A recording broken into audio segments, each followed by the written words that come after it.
Okay, so in this video we're going to be talking about how to draw out key findings. So we'll cover identifying key findings, highlighting as you go, and where to collate key findings.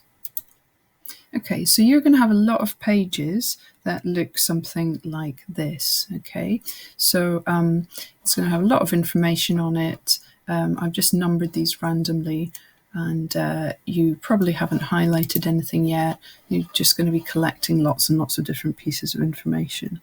So first of all, we're going to look at how to actually identify something that is a piece of information that is relevant. So now that you're well into the explore phase of your NEA, you will inevitably have begun to gather quite a lot of information. And at the moment, your key findings might be a bit lost in amongst everything else.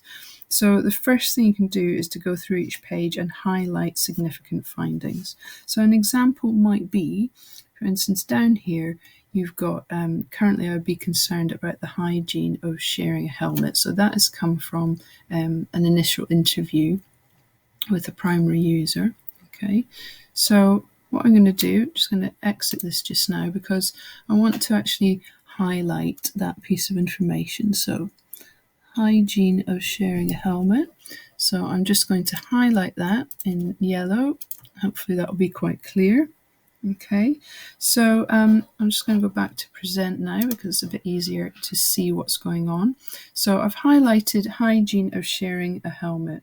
Now, from your practice NEA, you'll already know that by the end of Explore, you will have a table showing your design requirements. But there is a good reason to add in that table frame now, and that is so that you can begin to collate your key findings as you go along, so you're working efficiently and effectively. So I've taken the highlighted piece of text about hygiene, and I've now added it into my table. And I'm going to say what slide I got it from. Okay, so identified by primary user on slide 6.